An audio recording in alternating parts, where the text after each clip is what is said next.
Hi guys, what is up? This is my sister's PC and it's upside down because, because of the cables back there. I had to replace my computer with this one because it doesn't work. So I just connected it up here and we're going to turn it on. It says no signal over there, it's in Dutch, so we're going to turn it on and it seems to not be working. So I plug in the TV and should be getting a signal. Yeah. It's stuck onto this screen. You're like, oh, well, is there something wrong with hard drive? Maybe something with OS? Well, probably not completely sure, but definitely Windows is broken. So, yeah, let's just start with the basics and get this thing taken apart a little bit. But this definitely needs some work. So I'm just going to start by removing the graphics card and all that kind of stuff and just clean it up. And also, if there are any loose connections or anything, or any other bad things, I can find them.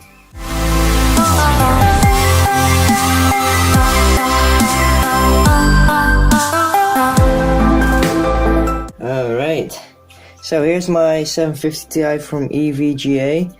As you can see, that's my graphics card, but it's on my sister's PC, and it's filthy, really filthy. So I'm going to take a look at that for now. Alright, so here it is. What do we do with the broken graphics card or filthy graphics card? Well, first thing you do is you clean it up. If it's broken or filthy, you first clean it up, alright? This one is only filthy. It is working, so it was giving video output, so that's not a problem, but it is really nasty. So what you can do is you can grab one of these toothbrushes that are old, and this one even broke, so I don't feel too bad using it for dust, and you can kind of clean like spots over here, and you can even clean the circuit board. Yeah, you do that at your own risk, but oh my god, it's going to break everything and the caps are going to get an overcharge and everything will die. Yeah, ESD protection is really not necessary. If you feel like it, go for it. I don't give a shit because this, I don't care. This is my card, right? If I break it, it's my fault. I'm just gonna spend some time brushing this up a little bit and then we'll go to the next part. This is not really interesting, it's just cleaning up. Alright, so I cleaned it up and I had to take it apart with one of these screwdrivers, and I used one of these brushes. Work really well. You can just go around it like this and it's completely clean. I replaced the thermal paste because that was really old. That was like the thermal paste that came with the card, and it's like the 750 Ti. Yeah, that's I don't know how many years old. Manufactured after 2005. So yeah, this could be more than 10 years old, I don't know, so I just replaced it anyway, so it's never really a hot card, but alright, so that's that part done. Now on to the next thing. Alright, so this is god awful. Okay, unplug the fan. Come on, get out of the air. Okay, that's the fan. These things are just amazing. They're cheap at the dollar store or wherever you want to buy them. And they make things clean. You don't even need air duster for it.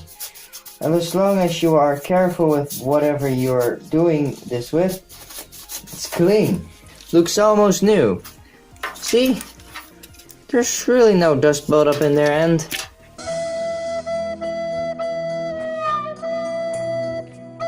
oh.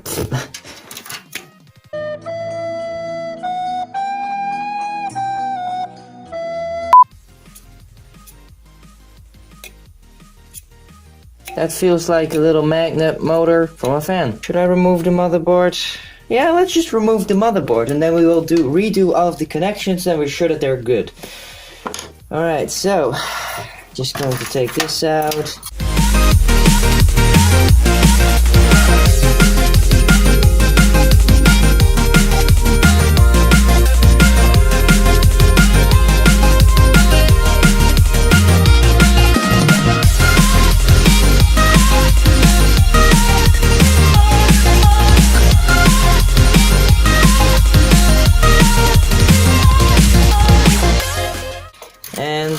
here's the little motherboard. Alright, so now we can clean it up. Alright, so I took the cooler off, decided to do that anyways, because the cooler was on like this. And I noticed, wait a minute, this is a Hyper 212X. Same as the Evo, that can be mounted on both Intel and AMD sockets, can be mounted like this, or like this. I was like, it is way more efficient to do it like this. Why did I do it like that? Because these heat pipes were pushing the RAM sticks that way. There's no axis over here, there's no axis over there. And like this, there's magically more room. And the graphics card still fits in there, no problem. The realizations I make sometimes are too late. Anyways, I'm going to put on some cooling over here, just to help dissipate some more heat.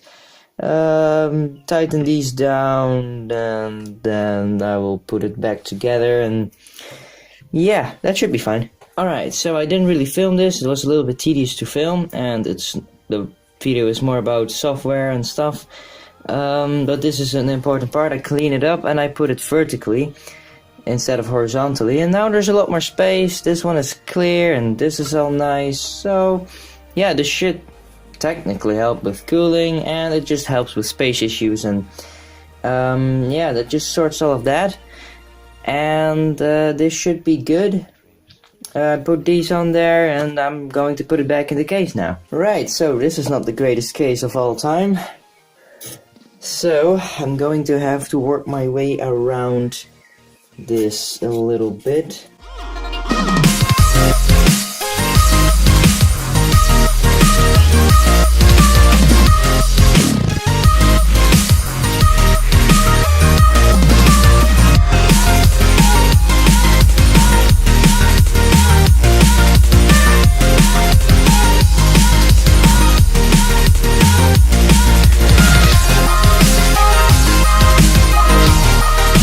Alright, so now we don't want to forget plugging everything in. So just gonna get these cables out of here. This is horrible. Yeah, I know, I gotta work with what I have. Now I'll just have to try, and I'm saying try, to get this graphics card back in. And pop that open. So, fun fact, the reason this is red is because the original one actually broke off, which is why we got this for so cheap, this power supply. But there's nothing wrong with the power supply, it's a nice Corsair one.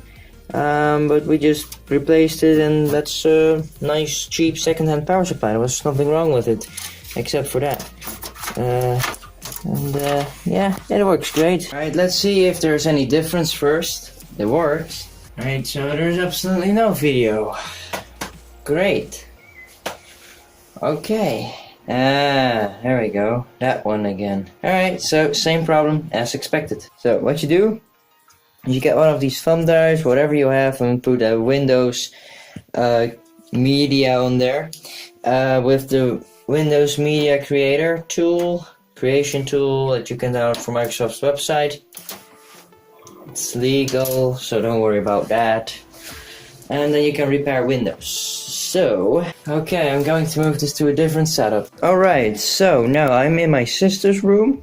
It's the next day because it was getting dark and I didn't have a lot of time left. Her desk is a little bit messy, but that's okay because, well, this is not my standard filming location or anything. So what we're going to do is I will turn on the PC. I've got the drive out over here, and I've got the DVD of Windows 8.1 in here. Yes, my sister still uses 8.1 because I just don't like Windows 10 when you don't need it really. So I'm going to turn it on, and then I need to boot from the drive. So I'm going to press delete when the boot screen comes up. As you can see, maybe. Yeah, now you can see. And this takes a little while because it's trying to read the drive, and that's not that fast as I mean the disk drive instead of the hard drive, if that makes sense. Yes, you hear it's now reading this drive as well. This one starts up a lot faster than that one, so that's why it took so long. Normally it's like a flash of the boot screen and then it's gone again. So we want to boot from the yes, AHCI, the disk drive. Alright, we gotta set up a starting screen. It's all purple, so you know it's Windows 8 or 10 or something like that, because it's purple. If it's purple, you know it's Windows 8 or above. Alright, so what we want to do is go to, well, in my case Dutch, but you might want to go to English or German or whatever language you speak. And the keyboard input we use in the Netherlands is actually the United States International one. Yes, we don't have our own keywords. That's like, no, why? Okay, next, and then we have Windows 8.1 Pro x64. Accept. Now I should be able to find repair. Alright guys, I'm not too sure, but it will create a windows.old folder. I have heard of that and I know where that one will be, so I guess I'll just go for it. Yep, I hope I did the right thing, because I don't know. We'll see guys. Alright guys, so as you can see, the PC works, and so she wants it now, so I gotta leave her room. So yeah, alright, thanks for watching guys. I hope I will see you in a new video if my sister doesn't kill me. Bye guys.